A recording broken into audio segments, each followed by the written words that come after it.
Hi friends, welcome to our channel. Satyabhama serial next ఎపిసోడ్లో ఏం జరగబోతోందో ఈ వీడియోలో చూసి తెలుసుకుందాం. సత్యని కూడా చంపేద్దామని అన్న రుద్ర. అసలేం జరిగింది అని తెలుసుకోవడానికి ఈ వీడియోని స్కిప్ చేయకుండా ఎండ్ వరకు చూసేయండి. సత్య మహాదేవయ్యతో మాట్లాడిన తరువాత వాళ్ళ గదిలోకి వెళ్ళి నిద్రపోతుంది. మరుసటి రోజు క్రిష్ జయమ్మ దగ్గరికి వచ్చి, ఏందే బామ్మ, ఏం చేస్తున్నావు అని అంటాడు. అప్పుడు జయమ్మ, నీ శోభనానికి ముహూర్తం ఎప్పుడు పెట్టాలా అని ఆలోచిస్తున్నాన్రా అని అంటుంది. అప్పుడు క్రిష్, గదేందే, మొన్న పెట్టినావు కదా, ఇంకెన్నిసార్లు పెడతావు అని అంటాడు. అప్పుడు జయమ్మ, అప్పుడు మీ శోభనం అవ్వలేదు కదరా, మీ నాయన పైన అటాక్ జరిగి ఆగిపోయింది కదా, అందుకే మళ్ళీ ఒక మంచి ముహూర్తాన్ని పెట్టించి అప్పుడు మీ శోభనానికి ఏర్పాటు చేయిస్తాను అని అంటుంది. అప్పుడు క్రిష్, ఒసే బామ్మ అని, కర్ర ఎక్కడుంది అని కర్రని వెతుక్కుంటూ తీసుకొచ్చి జయమ్మ వెనకాల పడుతూ ఉంటాడు. అప్పుడు జయమ్మ గార్డెన్లోకి పరిగెడుతూ ఉంటుంది. వెనకాల క్రిష్ కర్రని పట్టుకొని జయమ్మ వెనకాల పరిగెడుతూ ఉంటాడు. అప్పుడు వెనకాల సత్య, క్రిష్ క్రిష్ ఆగు క్రిష్ అనుకుంటూ క్రిష్ వెనకాల సత్య పరిగెత్తుకుంటూ వెళ్తుంది. అలా జయమ్మ వచ్చి సత్య వెనకాల దాక్కుంటుంది. అప్పుడు క్రిష్, సత్య అడ్డులెగు నువ్వు, బామ్మ ఏందే నువ్వు, ఎన్నిసార్లు మాకు ముహూర్తం అని చెప్పి ఎన్నిసార్లు ఆపుతావు అని అంటాడు.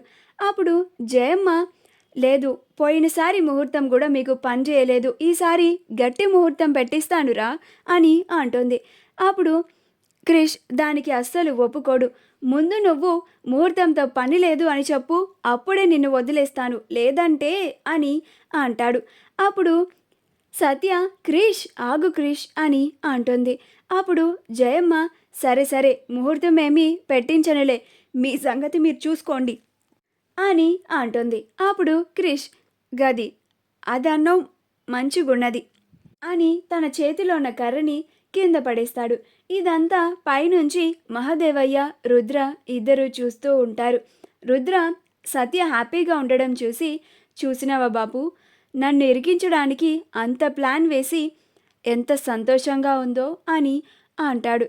అప్పుడు మహాదేవయ్య, గది కుందేలు పిల్లరా, దాన్నెందుకు పట్టించుకుంటా నువ్వు, ఇడిసే, గది మనల్ని ఏమీ చేయలేదు అని అంటాడు. అప్పుడు రుద్ర, కుందేలు పిల్ల అని నువ్వు సత్యని వదిలేస్తే మన నెత్తి నెక్కి గంతులు వేస్తుంది బాపు, మనకి చుక్కలు చూయిస్తుంది అని అంటాడు. అప్పుడు మహాదేవయ్య, ఏంద్ర రుద్ర నువ్వు సత్య గురించి గంత పరేషాన్ అవుతున్నావేంది అని అంటాడు. అప్పుడు రుద్ర, లేదు బాపు, మనం సత్యని కూడా లేపేద్దాం, మనకప్పుడు ఎలాంటి గొడవ ఉండదు అని అంటాడు. అప్పుడు మహాదేవయ్య, అట్లా చేసి నువ్వు చాలా తప్పు చేసిన వాడు అవుతావురా రుద్ర అని అంటాడు. అప్పుడు రుద్ర, అంటే ఏంది బాపు, నాకు అర్థం కాలే అని అంటాడు.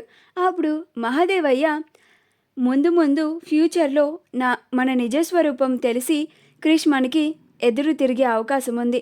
అప్పుడు మనకి సత్యనే ఆయుధం, సత్యని అడ్డుగా పెట్టుకొని ఆ క్రిష్ గారిని మనం లొంగ తీసుకోవచ్చు అని అంటాడు. అప్పుడు రుద్ర, అబ్బా బాపు, నీ బుర్రే బుర్ర, గింత మంచి ప్లాన్ వేసినవని నాకు అస్సలు తెలియదు అని అంటాడు. ఎంతైనా మహాదేవయ్య ఆలోచనల్ని అర్థం చేసుకోవాలంటే అస్సలు అంత ఈజీ కాదు అని అంటూ ఉంటాడు. అప్పుడు మహాదేవయ్య నవ్వుతూ ఉంటాడు. మా వీడియో కనుక మీకు నచ్చినట్లయితే లైక్ చేయండి, షేర్ చేయండి, మా ఛానల్ని సబ్స్క్రైబ్ చేసుకోండి, పక్కనే ఉన్న బెల్ ఐకాన్ని క్లిక్ చేయడం మాత్రం మర్చిపోకండి.